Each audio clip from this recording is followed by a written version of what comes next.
इस बीच ममता बनर्जी ने 8 चरण में चुनाव आयोग और बीजेपी पर निशाना साधा। ममता ने केंद्र सरकार के इशारे पर चुनाव आयोग की तरफ से बीजेपी के हिसाब से चुनाव की तारीख तय करने का आरोप लगाया।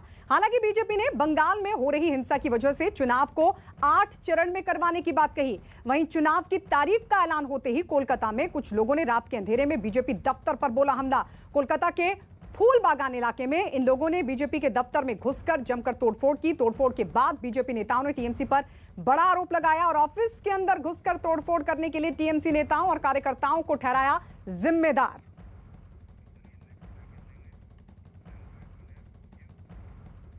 बंगाल चुनाव का ऐलान होते ही बीजेपी और टीएमसी में जुबानी जंग तेज हो गई है। इस जंग में चिंगारी डाली कोलकाता में बीजेपी की गाड़ियों पर हुए हमले ने। बीजेपी ने इसके लिए ममता बनर्जी और उनकी पार्टी पर ताबड़तोड़ हमले किए, गुंडागर्दी का आरोप लगाया और ममता के खिलाफ पोस्टर वॉर का ऐलान कर दिया। बीजेपी ने एक पोस्टर जारी कर तंज कसा कि बंगाल बुआ नहीं बेटी को चाहता है। बंगाल चुनाव में पोस्टर वॉर, बंगाल में बुआ वर्सेस बेटी का नारा,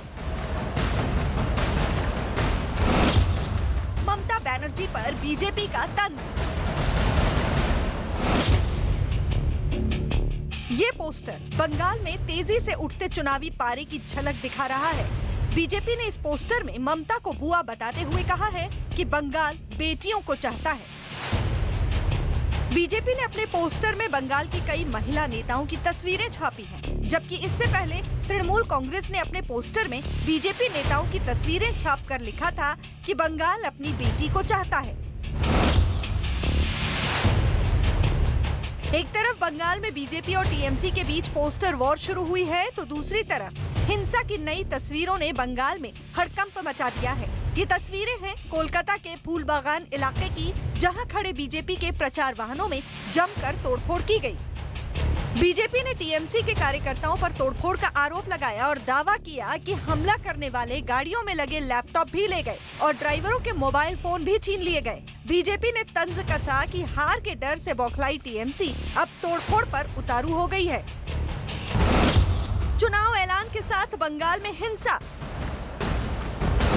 बीजेपी के परिवर्तन यात्रा रथ में तोड़फोड़, कोलकाता में बीजेपी की गाड़ियों पर हमला, बीजेपी का टीएमसी पर हिंसा का आरोप। तृणमूल के पास कोई राजनीति नहीं है, राजनीतिक भाषा नहीं है।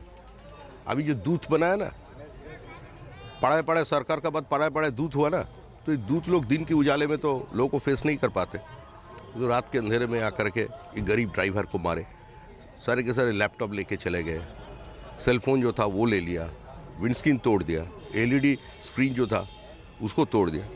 तो ये तृणमूल का रवैया रहा। इससे पहले कल जब चुनाव आयोग ने बंगाल में 8 चरणों में चुनावी रण का ऐलान किया, तो सभी पार्टियों ने प्रचार में अपनी ताकत झोंकनी शुरू कर दी। लेकिन लोगों को हिलाकर रख देने वाली तस्वीरें आई कोलकाता से, जहां कुछ लोगों ने बीजेपी के दफ्तर पर हमला कर दिया, जिसमें एक बार फिर राज्य में चुनावी हिंसा का सवाल उठा दिया गया।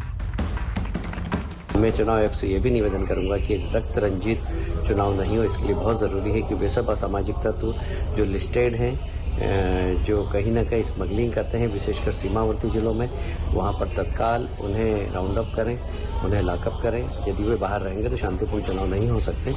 और मैं चुनाव आयोग से अपेक्षा करता हूँ कि ये चुनाव शांतिपूर्ण हो। इसके लिए आप अतिरिक्त बल के साथ साथ वहाँ अतिरिक्त अधिकारियों की भी नियुक्ति करें, जो हर जिले में स्वयं उपस्थित रहकर वाच कर सके और निष्पक्ष चुनाव हो सके और लोग निर्भीक होकर मतदान कर सके। कांग्रेस ने भी चुनाव आयोग से अपील की है कि वो बंगाल में शांति के साथ चुनाव कराने के लिए सुरक्षा के पूरे इंतजाम करे।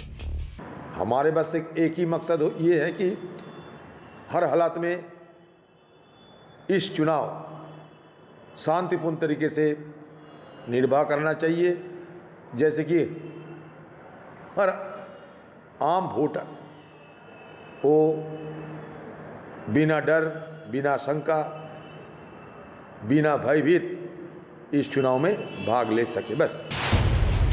लेकिन तृणमूल कांग्रेस राज्य में चुनावी हिंसा के आरोपों को झूठा बता रही है और कहा, साथ ही राज्य सरकार के खिलाफ गलत प्रचार किए जाने की बात भी कह रही है।